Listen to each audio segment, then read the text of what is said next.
So, while you have the copies of the practices, I'm going to go over them with you a little bit. Just you can pass them out now.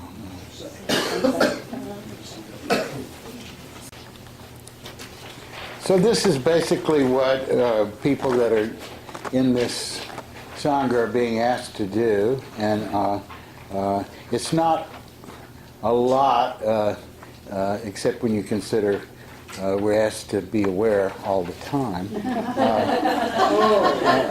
except when we forget, and then we're asked to remember when we remember and not get upset with ourselves for forgetting, and to just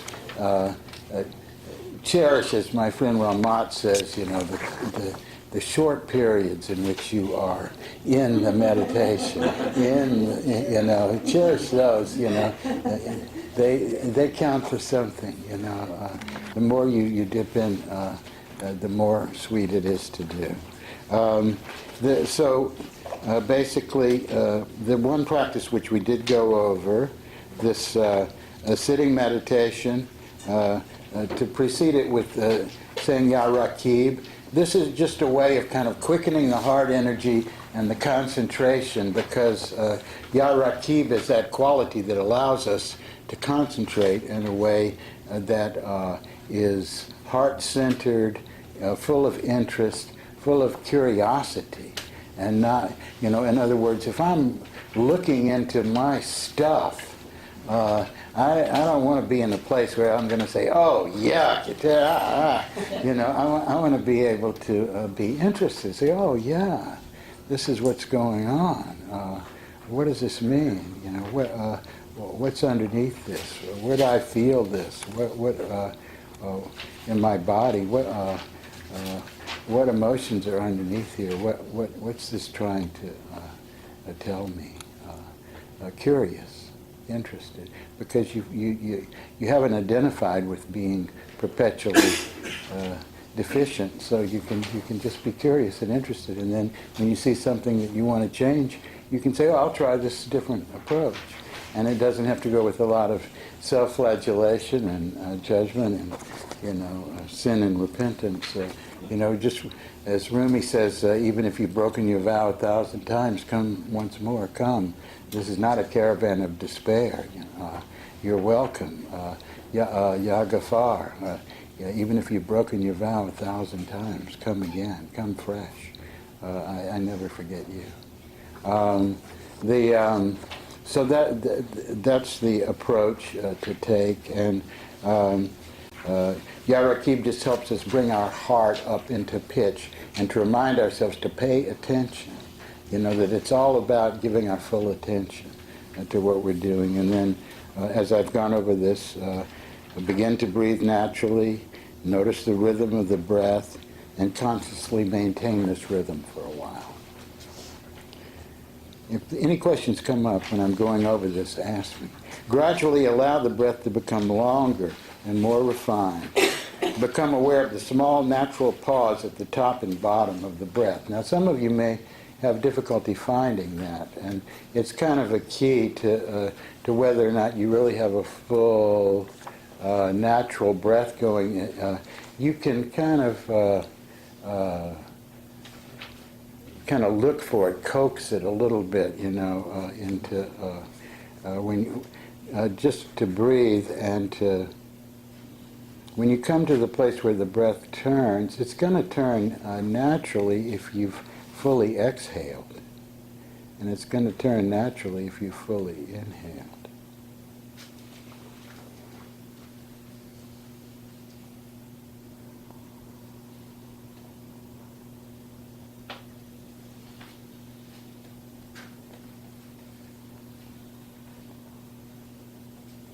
And there's a centering exercise from Zen Flesh, Zen Bones that Murshid used to give to people, which is to, throughout your daily activity, to be aware of these two places in the breath, and to therefore attain realization. So then, having done this, we become aware of the magnetism, the prana. We direct it into the to the heart. We really feel connected with being able to draw this from the breath. And then we call forth, I'm not going to read all of this because we've gone over it. You notice the direct connection between the ease of the breath and the refinement of the breath and this energy, this magnetism, this life force that you begin to build up in your feeling, in the container of your being. Center your awareness in the heart.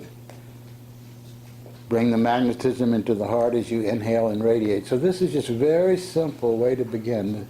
It's a lot of words to say something really simple, okay?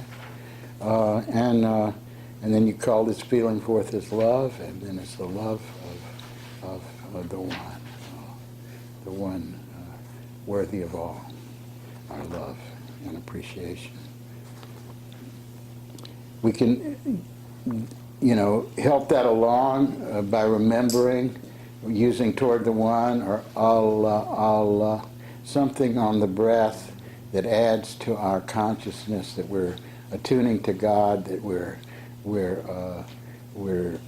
connecting, we're opening, we're letting down our barriers, we're reaching for the source. And throughout, what will allow you to stay in the meditation is to stay aware of the refinement and the rhythm of your breath, and the whole, and how it's a complete breath that passes through these cycles.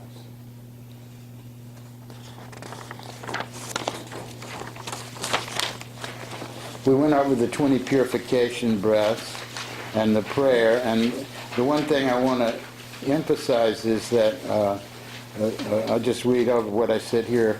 Throughout the breathing exercises and in the course of daily activity, remember at least a couple of times a day, and perhaps more, to become attentive to your breath and receptively feel the purifying blessing of the movement of the air, the rays of the sun, and the all-pervading life in space, reaching and revivifying your physical body and your heart and mind, and refreshing your soul.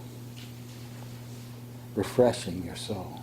Because as Hazrat Khan was saying before, we bring from the inside to the outside when we exhale. And one of the things we bring forward is the harmony or disharmony that our soul is feeling. That's right at the root of it. So to get attuned to this and to feeling how we can enhance this harmony. The walking practices, I suggest at least once a week.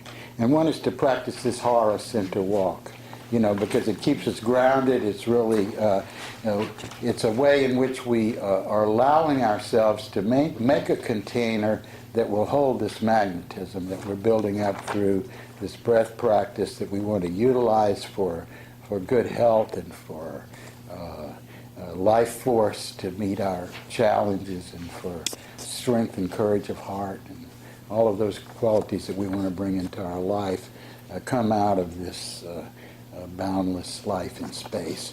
Murshid, when he said this prayer, he would always say, through thy all-pervading power in space. Because he experienced this life as so powerful. And I remember once we were at the Garden of Inayat in Nevada, and we were doing prayers together, and people had the sheets in their hands, and he was reading, he said, thy all-pervading life in space, but life to him, that was, it translated, this magnetism was such a powerful force. He experienced this life in space as this power that is, the potency that is in the livingness of space.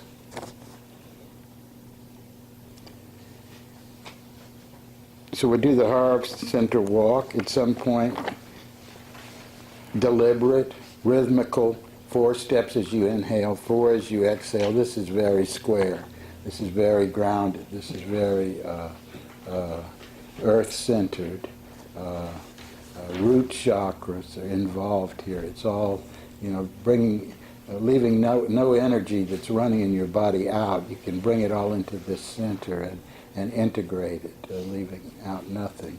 It's not, if you start here, it's hard to find all this.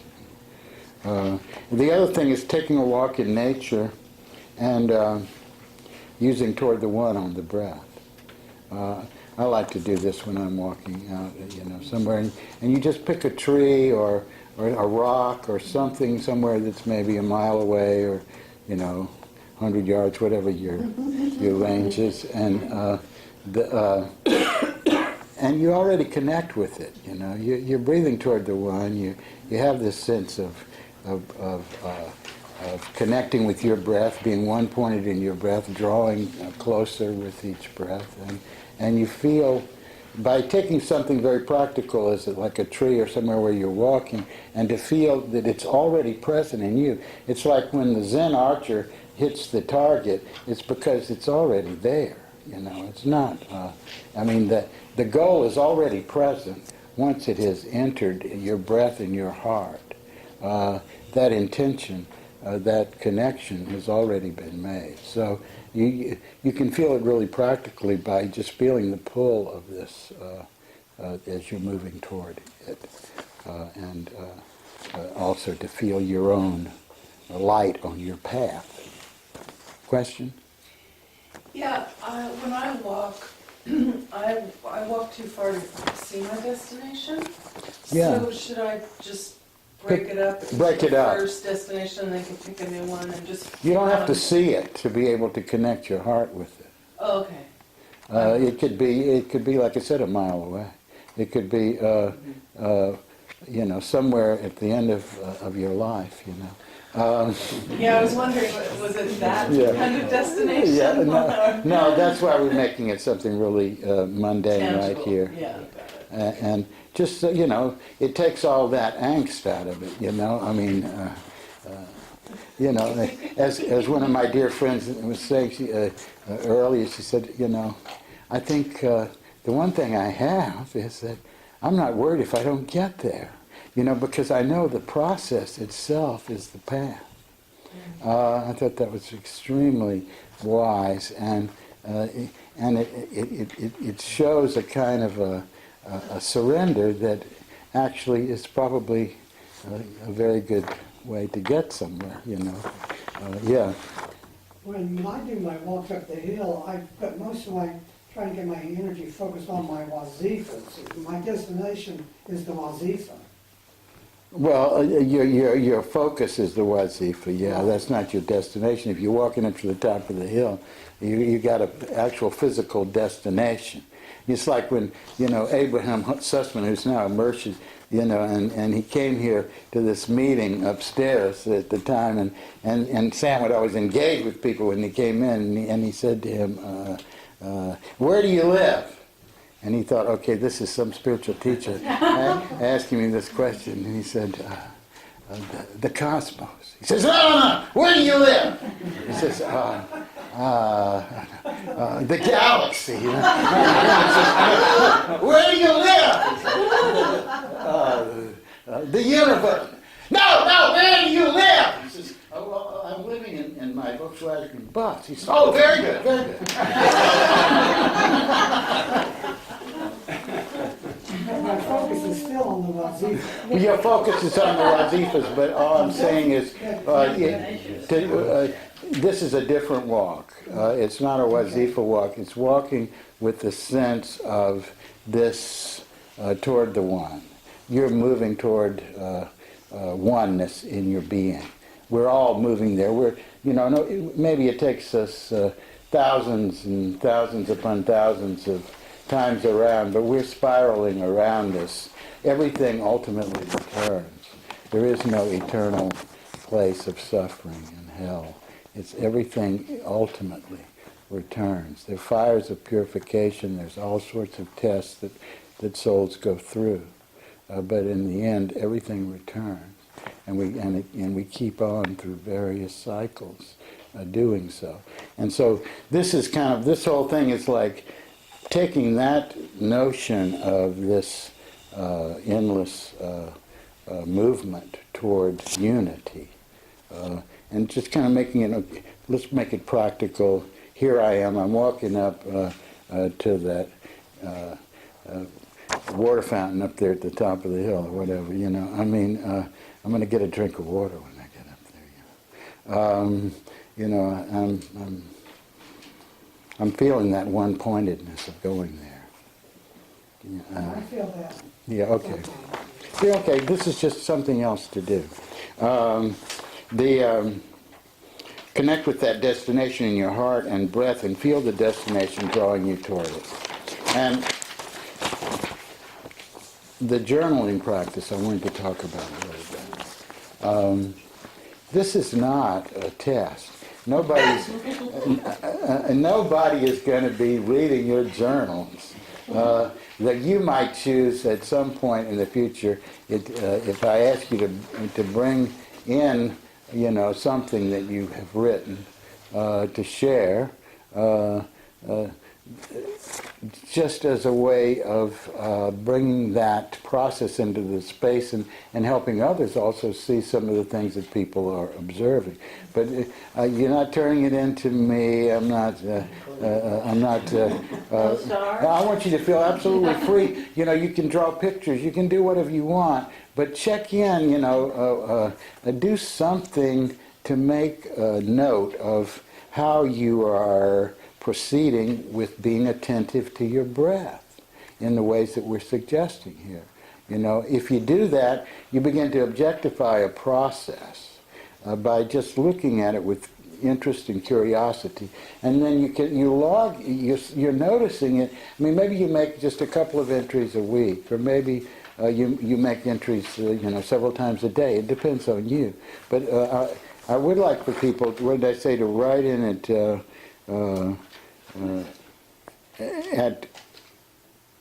I didn't say how often. Yeah, it does say at least once a week. Yeah, once a week anyway. Write something, you know, reflect on it, and hopefully you'll feel free to you know, to use it, because if you proceed with something like this for a year, for example, and you're not necessarily going back and reading what you've done before, you know, but then, you know, at the end of a long period of time and you look over what your experiences are, you can see it's like an ocean voyage. You know, you go up a hill, the wave, you go down the wave, you say, oh, I'm going, well, this is terrible, I'm going nowhere, okay. Oh, okay, now things are good. Okay, oh, no, wait a minute. Oh, whoa, okay, bad, you know. But you're going somewhere over here. You see the boat is just going over these waves. And then if you can track it, you can see, okay, well, this, I was having difficulty here, and then I saw this and this sort of thing. And now this is second nature to me, but this is still a problem. And, you know, this sort of thing you notice, and you can track it in a kind of objective way. Because this process of requires a certain kind of becoming self-accountable without indulging in self-blame. Developing conscientiousness without over-amping your conscience and your superego that is then going to just tell you how badly you're doing all the time. So, yeah, write things down.